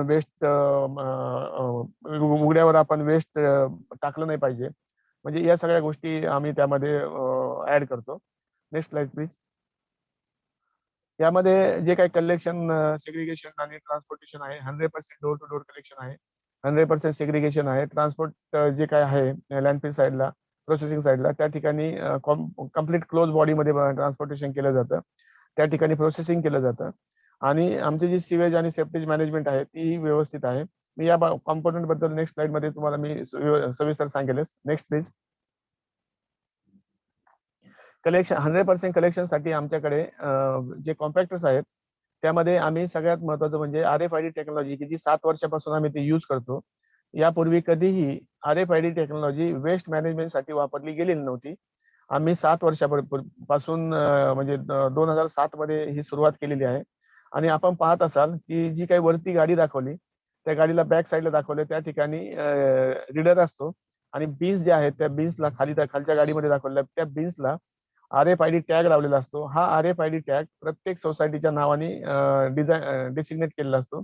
म्हणजे आमचा जो डॅशबोर्ड आहे, डॅशबोर्डवर कोणत्या गाडीने किती वाजता कुठली बिन उचलली ती आम्हाला समजते, आणि त्याने किती वाजता उचलणं अपेक्षित आहे त्यावेळेस जर नाही उचलली तर त्यावेळेस या ठिकाणी डॅशबोर्डवर त्याचा लाईट ब्लिंक होतो, अलार्म वाजतो, आणि ते आम्हाला समजतं, की जेणेकरून आम्हाला ते ताबडतोब कंप्लेंट रिझॉल्व्ह करता येते. Next please. या ठिकाणी सेग्रिगेशनसाठी जे काही स्लम असेल किंवा गावठाण असेल त्या ठिकाणी आतमध्ये कॉम्पॅक्टर जाऊ शकत नाहीत सोसायटीच्या समोर, त्या ठिकाणी आम्ही बिन्स घेऊन आम्ही बचत गटांची मदत घेतली. आम्ही सेल्टर असोसिएटची पण यावर्षी आम्ही काही ठिकाणी म्हणजे अवेअरनेससाठी मदत घेतली आहे, आणि सेल्टर असोसिएटने त्यामध्ये चांगल्या प्रकारे अवेअरनेस केलंय. एक तर इनिशिएटिव्ह त्यांनी जो घेतला होता की गल्ली दत्तक योजना, अतिशय सुंदर त्या ठिकाणी केलं होतं. आणि या टीमचं म्हणजे मला आता सांगायला म्हणजे हरकत नाही, विषय निघाला म्हणून, की मला सेल्टर असोसिएटची जी काही टीम फील्डवरची टीम आहे त्यांचं कौतुक करावं वाटतं. ते फक्त एका कारणासाठी की त्यांचं डिवोशन आणि त्यांची कमिटमेंट, म्हणजे त्या कामासाठी ते 100% वेळ देतात, आणि ते विचार करत नाही की आपण स्लम मध्ये काम करतोय, गावठांमध्ये काम करतोय, किंवा कशा परिस्थितीमध्ये काम करतोय. जे काही टार्गेट असेल ते अचीव्ह करण्यासाठी ते खूप मोठी प्रयत्न करतात, मदत करतात. या ठिकाणी हे जे काही दाखवलेलं आहे, गावठाणमध्ये जाऊन आणि स्लम मध्ये जाऊन या महिला सेग्रिगेटेड वेस्ट कलेक्ट देतात, आणि आमचा कामगार त्या ठिकाणी गोळा करून कॉम्पॅक्टर पर्यंत किंवा यापर्यंत घेऊन येतो. आमच्या जे काही छोट्या व्हेकल आहेत ज्या गल्लीमध्ये छोट्या गल्लीसाठी आहेत, आणि त्या ठिकाणून ते सेग्रिगेटेड उचललं जातं. Next slide please. आमचं जे प्रोसेसिंग प्लांट आहे, प्रोसेसिंग प्लांटला गेल्यानंतर त्यावर 100% प्रोसेसिंग केलं जातं. आणि प्रोसेसिंग करण्यामध्ये सर्वात महत्वाचं जे आहे, यामध्ये फॅसिलिटी तर आहेच, पण प्रोसेसिंग केल्यानंतर जो काही इनर्ट निघतो तो इनर्ट आमचा 10%च्या आसपास इनर्ट असतो, आणि निघालेला इनर्ट आम्ही 100% सायंटिफिकली त्याचं डिस्पोजल करतो. Next please. शहरामध्ये आम्ही जवळजवळ 35 ते 40 ठिकाणी असे हे म्हणजे 3R चे जे काही कन्सेप्ट आहेत ते आम्ही केलेले आहेत. आणि यामध्ये सर्वात महत्वाचं आपण जे काही म्हणजे पाहतो म्हणजे क्रॅक लावलेल्या सारखा, तर त्या ठिकाणी आम्ही जे काही रियूज होण्यासारख्या गोष्टी आहेत, म्हणजे त्या ठिकाणी कपडे असतील, भांडे असतील, शूज असतील, बुक्स असतील, या सर्व गोष्टीसाठी सेल्फ बनवलेले आहेत, आणि त्यावर आमचा त्या ठिकाणचा सुपरवायझर रेग्युलर मॉनिटर करतो. आणि या ठिकाणी त्या एरियामधले आम्ही त्यासाठी अवेअरनेस केलेला आहे, त्या एरियामधले जुने कपडे असतील, जुने शूज असतील, बुक्स असतील किंवा भांडे असतील, ते आणून ठेवतात, आणि त्यानंतर त्याचा आम्ही जे काही गरजू आहेत त्यांना आम्ही त्याची वाटप करतो. आणि आम्ही त्या ठिकाणी हे पण म्हणजे मेन्शन केलेलं आहे की जर कोणाला गरज असेल तर त्यांनी आम्हाला न विचारताही ते घेऊन जाऊ शकतात. त्यांनी आणून ठेवलं आणि जर चांगलं असेल तर घेऊन जाऊ शकतात. आमचा सुपरवायझर त्या ठिकाणी फक्त मॉनिटर एवढं करतो की ते फक्त गरजूंनी घेऊन गेलं पाहिजे, की ते घेऊन जाऊन कुणीतरी त्यामध्ये त्याचा बिझनेस नाही केला पाहिजे. म्हणून त्या ठिकाणी मॉनिटरिंग केलं जातं. समोरच्या साईडला जे काही दाखवलं आमचे झिरो वेस्ट मॉडेल आहे. झिरो वेस्ट मॉडेल जे आहे झिरो वेस्ट स्लम, त्या झिरो वेस्ट स्लम मध्ये आम्ही परिसर सखी आणि स्त्रीमुक्ती संघटना यांच्या माध्यमातून आम्ही त्या ठिकाणी टोटल स्लम आम्ही झिरो वेस्ट केलेलं आहे की त्या स्लम मध्ये आमची गाडी जात नाही आणि त्या ठिकाणून जे काही वेस्ट कलेक्ट होतं, ओला असेल, सुका असेल, प्लास्टिक असेल, ई वेस्ट असेल, सगळं 100% याच्यावर प्रोसेसिंग केली जाते आणि ज्या काही गोष्टी आहेत त्याच्या प्रोसेसिंग होऊ शकत त्यांच्या माध्यमातून त्यांना आम्ही व्हेंडर कनेक्ट करून दिले आहेत आणि ते व्हेंडर येऊन त्या ठिकाणी ते वेस्ट घेऊन जातात. यामध्ये जवळपास 45 टन आमचा मंथली कचरा गोळा होतो आणि त्याचं जर आपण म्हणजे हे पाहिलं म्हणजे काय म्हणतो आपण जर त्याचं अर्थकारण जर पाहिलं तर त्यामध्ये आमचे जवळपास म्हणजे 30-40% पैसे त्यामध्ये आमचे सेव्हिंग होतात. Next please. यामध्ये 3R इनिशिएटिव्ह साठी आम्ही वेगवेगळ्या स्कूल्स असतील किंवा NGO असतील यांच्या माध्यमातून वेगवेगळे आम्ही कन्सेप्ट राबवतो. आम्ही वेगवेगळ्या प्रकारचे बिन्स आम्ही सोसायटीमध्ये दिलेले आहेत आणि त्या ठिकाणी देऊन आम्ही त्या एजन्सी जे काही डेसिग्नेट केलेले आहेत त्यांच्या माध्यमातून आम्ही कलेक्शन करतो. Next please.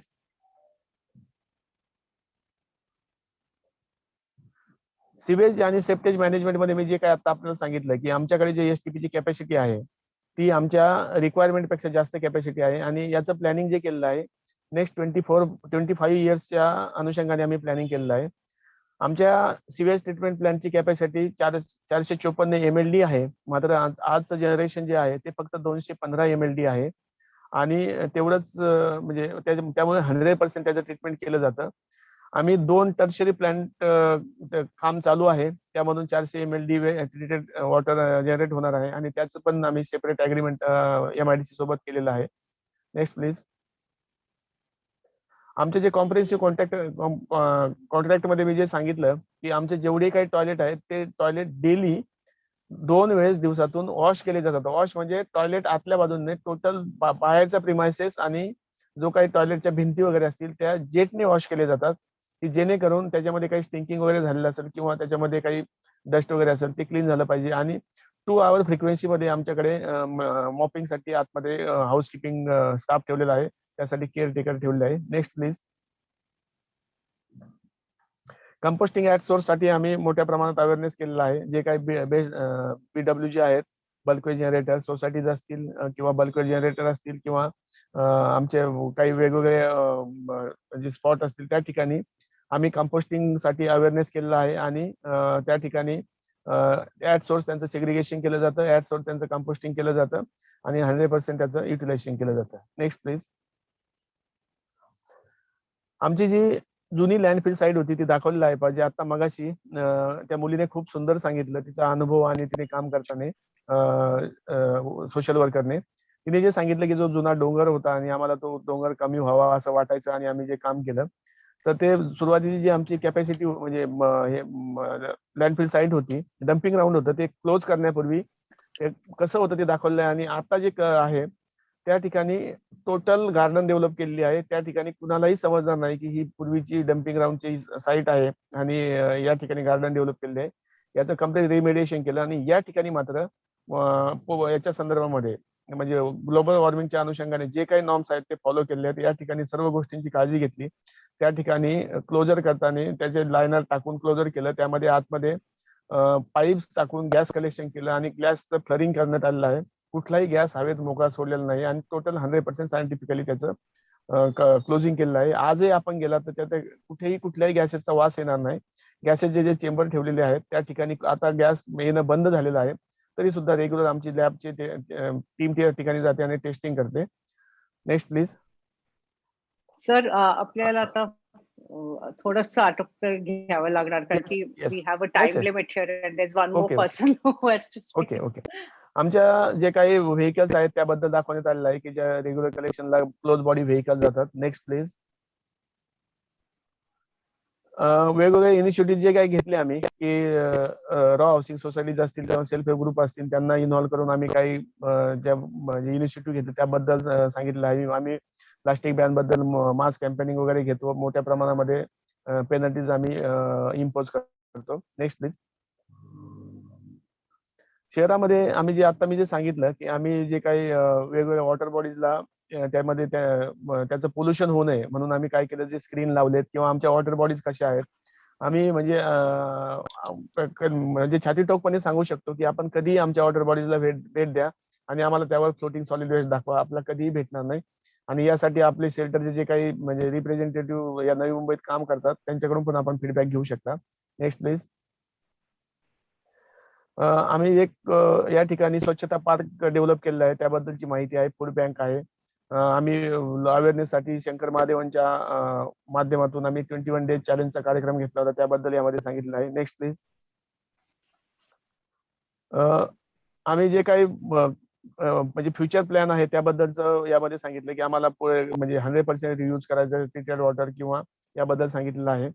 Next please.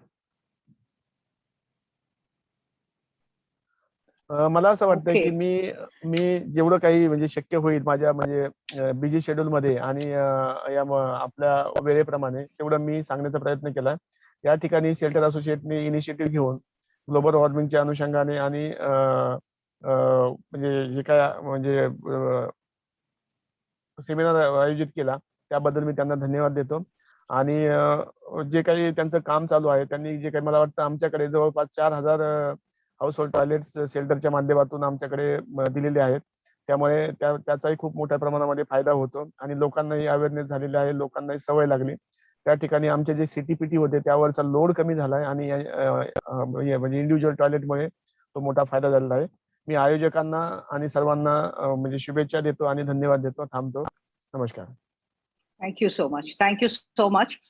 And without much ado, is it possible for us to spill over by another 5-10 minutes, please? Because we have one more community voice that we would like to cover. Can we do that? I would like to ask the permission before I proceed. Sakib? There's just one more panelist. Can we have a quick 5-10 minutes go ahead. with her? Yeah, all right. So with great pleasure, I would like to introduce Lalita Pawar. She's a bright young girl living in one of the informal settlements of Pune. She comes from a woman-headed family. Her mother has been a rag picker, and from a very young age, she has been accompanying her mother every morning to collect waste. She has started working as a community volunteer with Shelter Associates for the last 1 year. And what makes me very proud is that in her settlement, she motivated over 200 families to take a home toilet. She is a graduate, probably the first person to graduate in her family. And she's also now aspiring to study masters in social work. So welcome, Lalita Pawar. And तुझं स्वागत आहे आणि थोडक्यात तुझी ओळख सांग आणि ओळख सांगितल्याबरोबर मला तू थोडक्यात तुझा कचराचा जो प्रवास आहे आणि त्याच्यातनं पर्यावरणच्या दृष्टिकोनातनं तुम्ही काय काय शिकलाय, कम्युनिटीमध्ये तुमच्या काय अवेअरनेस झालंय ह्याची थोडीशी झलक दिली तर प्रेक्षकांना आवडेल. माझं नाव ललिता आहे. मी आंबेडकर नगर रोड येथे राहते. माझं ग्रॅज्युएशन कम्प्लीट झालंय आणि मला मास्टर ऑफ सोशल वर्किंग करायचंय. आणि माझी मम्मी एक कचरा वेचक आहे, स्वच्छ मध्ये काम करते आणि सकाळी माझ्या मम्मीला जाऊन मदत करते. त्यामुळे मग मी लहानपणापासूनच मग स्वच्छ म्हणजे मम्मी कचऱ्याचं काम करत असल्यामुळे मला ह्या याच्यामध्ये आवड वगैरे झाली की आमच्या इथं मी एका वस्तीमध्ये राहते, तर कचऱ्याबद्दल माझ्या मम्मीकडूनच मला कळलं.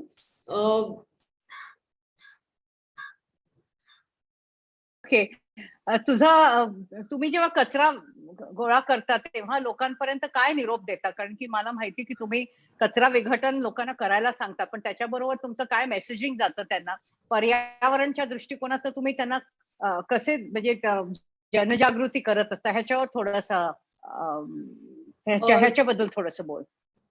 आता जे तापमान वाढ वगैरे काय जे प्रदूषणाचं हे होत असेल तर त्याला पहिले कारणीभूत आहे की आपण कचरा ओला सुका करत नाही. कचरा मिक्स टाकला त्याच्यामुळं आता पुढे वेगवेगळ्या समस्याला आपल्याला सामोरं जावं लागलंय, जसं की डम्पिंगला आग लागते का तर कचरा ओला सुका नसल्यामुळं.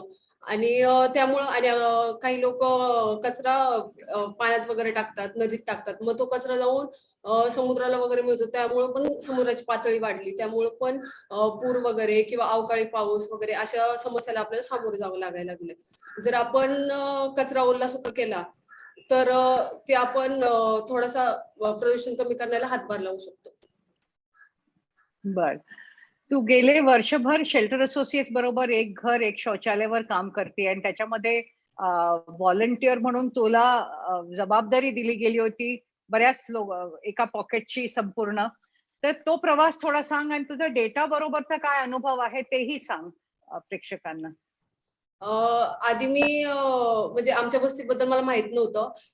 जेव्हा मला मॅप बद्दल किंवा मॅपचं पूर्ण प्रशिक्षण देण्यात आलं, त्याच्यानंतर मग मला कळालं की आमच्या वस्तीमध्ये एकूण टॉयलेट किती आहे. टॉयलेट फक्त आमच्या इथं आधी 5% होते, ते पण इमर्जन्सीसाठी लोकांनी बांधले होते आणि बाकीचे सगळे लोक पहिले आम्हाला बाहेर जावं लागायचं उघड्यावर, त्यानंतर मग कम्युनिटी टॉयलेट आले. पण तेवढे 600 लोकांचं त्या कम्युनिटीवर गर्दी वगैरे असायची किंवा आणि कम्युनिटी टॉयलेट एवढे लोक यूज करायचे म्हणून घाण वगैरे असायचे. तर मग मी लोकांना म्हणजे मॅपचा वापर करून मी लोकांना सांगत गेले की तिथनं तुम्हाला ड्रेनेज लाईन कशी जवळ आहे, तुम्ही कशा प्रकारे छोट्या घरामध्ये टॉयलेट कसं बांधू शकतात. परत जे मुलींना किंवा महिलांना जे प्रॉब्लेम्स फेस करावं लागायचे, जसं की घर छोटं असल्यामुळं मोरी असते छोटीशी, तर त्यामुळं मग जोपर्यंत घरातले पुरुष बाहेर वगैरे गेले नाही तोपर्यंत आंघोळ करायला प्रॉब्लेम, परत पाळीच्या वेळेस पॅड चेंज करायला ते पण प्रॉब्लेम वगैरे. म्हणजे असे वेगवेगळे ह्याच्याने मी त्यांना पटवून दिलं की का घरात टॉयलेट असलं पाहिजे, फक्त महिलांना नाही तर मुलांसाठी पण टॉयलेट का महत्वाचं आहे. कारण कम्युनिटी टॉयलेटमध्ये लोक सिगरेट वगैरे पितात, तंबाखू वगैरे, मग त्यातून पण मुलांना व्यसन लागू शकतं. तर ते एक आहे आणि त्यातून पण म्हणजे बाहेर उघड्यावर जातात त्याने पण इन्फेक्शन होईल आणि ते परत घरच्यांना त्याची लागण होऊ शकते. त्यामुळं पण घरातल्या सगळ्यांसाठी टॉयलेट का महत्वाचं आहे हे लोकांना माझं म्हणणं पटलं. त्याच्यानंतर मग मी एका घरापासून सुरुवात केली होती. आज आमच्या वस्तीमध्ये 200 टॉयलेट दिलेत मी आणि लोकांना फक्त टॉयलेट नाही तर लोकांच्या लाईफ मध्ये पण चेंज आला. त्यांनी टॉयलेट सोबत जे आमच्या इथे पत्र्याचे घर होते त्यांनी ते आता भिंतीचे केले. ते म्हणतात की आता म्हणजे आमच्या लाईफ मध्ये एवढा चेंज एका म्हणजे चेंज हे खूप नाही का अचानकच आला आणि लोकांना ते चेंज आवडतोय.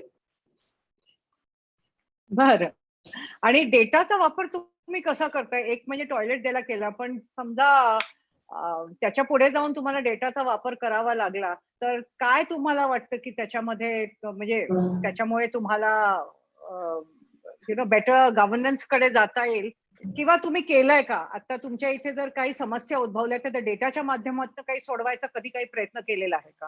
म्हणजे मला जसं डेटाचं प्रशिक्षण भेटलं तसं मी आमच्या इथं कॉर्नर मीटिंग मधनं ह्याचं प्रशिक्षण वगैरे दिलंय की आपण डेटाचा कसा वापर करू शकतो आणि लोकांना मी मॅप वगैरे दाखवून हे नाही का तुमच्या इथून ही ड्रेनेज लाईन गेली वगैरे, चेंबर इथे एवढे, परत कम्युनिटी टॉयलेट इथे. तर मग आता आधी कसं लोक फोन करायचे की आमच्या इथं चेंबर चेकअप झालेत वगैरे, पण आणि लोकांना सांगायचे की इथं इथं या, ह्यांना आमचं घर कुठे ते विचारा, मग ते येणार, मग तेव्हा शोधणार, मग तसे खूप प्रॉब्लेम्स वगैरे व्हायचे.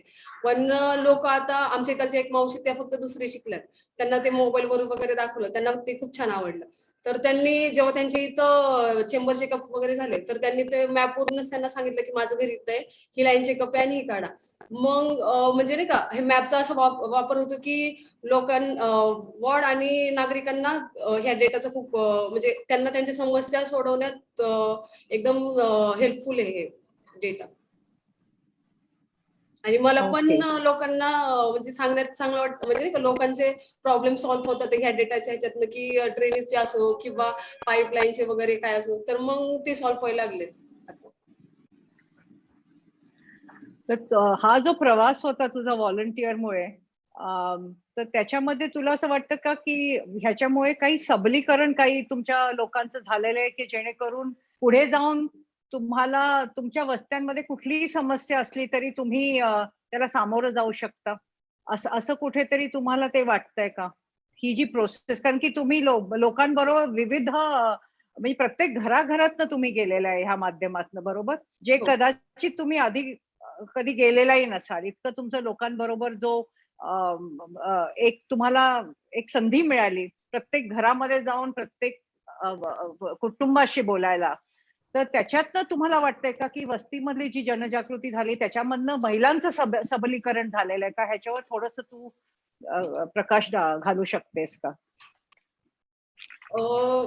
म्हणजे फक्त स्वच्छतेवर ह्याच्यावर काम करून काय होणार नाही, लोकांच्या मानसिकतेवर आणि त्यांच्या वर्तणुकीवर मध्ये पण बदल घडायला हवा. आणि जे आता चर्चा करतो, लोकांशी संवाद साधतो, वेगवेगळे खेळ वगैरे घेतो आम्ही त्याच्यातून म्हणजे असा प्रयत्न चालू आहे की लोकांना आणि त्यात बदल घडून पण येतोय. तर माझं असं म्हणणं होतं की शासनाने पण आमची संवाद साधला पाहिजे, आमच्या जे समस्या आहे, प्रॉब्लेम्स आहे ते सोडवण्यात मदत केली पाहिजे. आणि लोक म्हणजे नाही का आता वेगवेगळ्या ज्या योजना येतात तर त्या फक्त जाहिराती वगैरे किंवा फक्त टीव्ही वगैरे दाखवतात, पण जे आपण वस्ती पातळीवर किंवा रूट लेवलवर जे लोकांपर्यंत माहिती पोहोचायला पाहिजे ती फक्त लोकांशी बोलल्यावर, चर्चा केल्यावर त्यांच्या समस्या किंवा ते जी योजना आहे ती त्यांना कितपत कळली हे या माध्यमातून कोणत्या पण एनजीओच्या किंवा शेल्टरच्या माध्यमातून लोकांना चांगल्या प्रकारे समजू शकते असं मला वाटतं. एक्सलंट. आणखीन काही सांगू इच्छित आहेस का, जे मी प्रश्नात कदाचित विचारलं नसेल पण तुला नक्की सांगायला आवडेल, असं काही असेल तर नक्की शेअर कर. लोकांनी ओला सुका वेगवेगळा केला पाहिजे. जसं की ओल्याचे 3 प्रकार आहेत. एक शिजवलेले अन्न ज्याच्यामध्ये मीठ आणि तेल असतं, आणि एक फळ किंवा भाज्यांचा कचरा, आणि एक झाडांचा पाला असे. पण तुम्ही हे लोकांना हे 3 प्रकार माहित नाही, किंवा सुक्या कचऱ्याचे जे 15-16 प्रकार ते पण माहित नाही. तर जास्तीत जास्त लोकांपर्यंत ही माहिती पोहोचली पाहिजे. जसं की सॅनिटरी वेस्ट, त्याच्यामध्ये पॅड, परत सॅनिटरी पॅड, नॅपकिन किंवा जो आपला ह्याचा बँडेज किंवा कापूस वगैरे असतो हा कचरा वेगळा ठेवला पाहिजे. आणि शक्यतो जे सॅनिटरी नॅपकिन किंवा डायपर असतो त्याला रॅप करून त्याच्यावर रेड डॉट असला पाहिजे की जे पण कलेक्ट करतील जे वेस्ट तर त्यांना माहित पाहिजे की ह्याच्यामध्ये हे आहे म्हणून. आणि जसं जैविक कचरा वगैरे असला, हॉस्पिटलचा कचरा असला तर तो वेगळाच ठेवला पाहिजे. आणि लोकांकडून म्हणजे एवढं 15-16 किंवा 3 असं वेगळं न म्हणजे शक्यतो स्वतःकडूनच सुरुवात केली पाहिजे. पण एवढं नाही, पण शक्यतो तर लोकांनी ओला सुका दिला पाहिजे. त्याने की जे पण आता पुढं भविष्यात जे पण समस्या येणार आहेत तर त्याला आपण कमी कसं करता येईल ह्याच्याकडे जास्त आपण भार दिला पाहिजे. आणि नाही का म्हणजे आता जे पण अवकाळी पाऊस वगैरे होतोय, ज्याला आतापर्यंत जे पण समस्या वगैरे आपल्याकडून उद्भवतात त्या कशा कमी करू ह्याच्याकडे जास्त फोकस केला पाहिजे, एवढीच. Thank you, Lalita. You really brought it back to the root topic, which is how do we reduce, the impact of climate change or sanitation? Or how do we build an awareness? How do we leverage behavioral change? To bring about awareness at grassroots level, so that people take every step in full awareness of what could be its impact, especially when it comes to climate change. I think you've really brought it back to the topic that we were looking at. I'm wondering whether we have in any time for taking a question, maybe 1 or 2 questions. If I know we've already run over time. If we don't have time, then maybe we'll just need to wind it up here. But do you think 1 or 2 questions from the participants can be allowed here?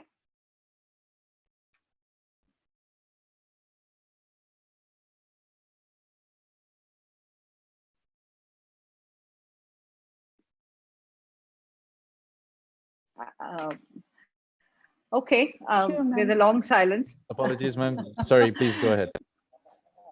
Yeah. So would anybody like to pose any question to any of the panelists? Maybe a minute we have where we can take 1 or 2 questions.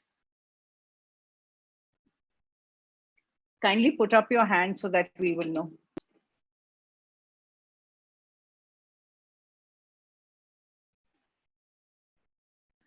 We've had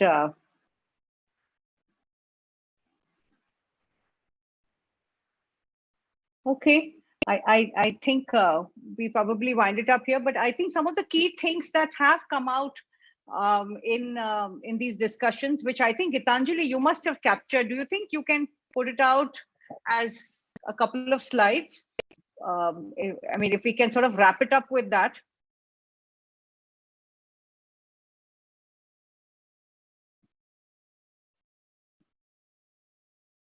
We had decided that while the sessions were happening, we would have my colleague Gitanjali at least put down a few key salient points that emerge from the voices, both from the communities and urban local body. Do you think you would like to just share those points? I think you must have put them right, punch them out. Okay. All right.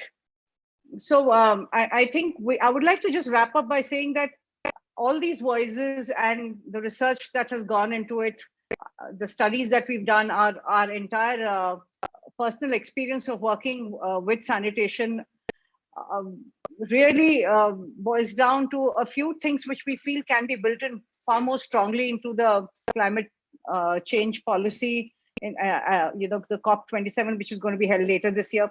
I think it's very important that unless this is built in strongly, we are not going to be able to increase allocation of funds, which would, of course, in turn, hopefully lead to more innovative solutions and help develop comprehensive sanitation solutions.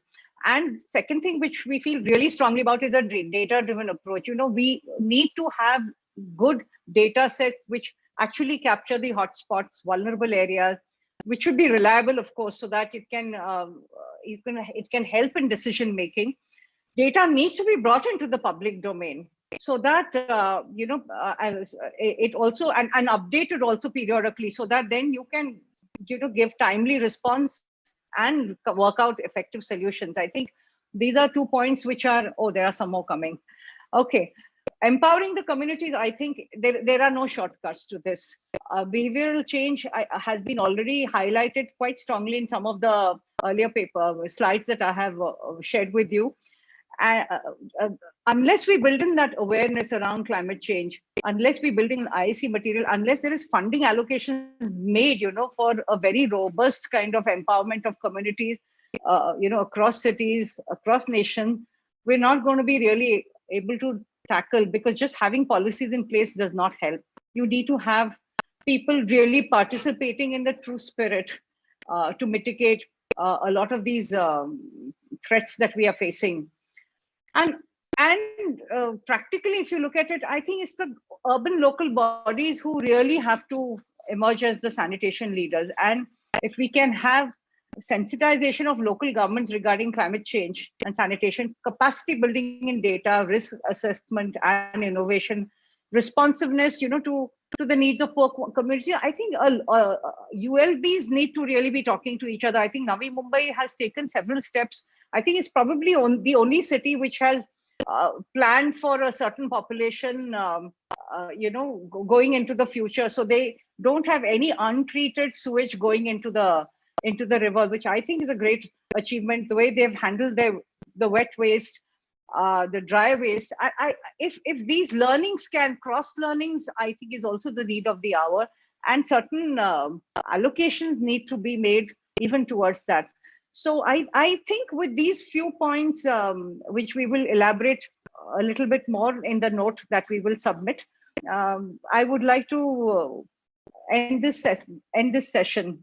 Thanks a lot, all the participants, and it was an absolute pleasure being on this and anchoring this. Thanks a lot. Bye-bye.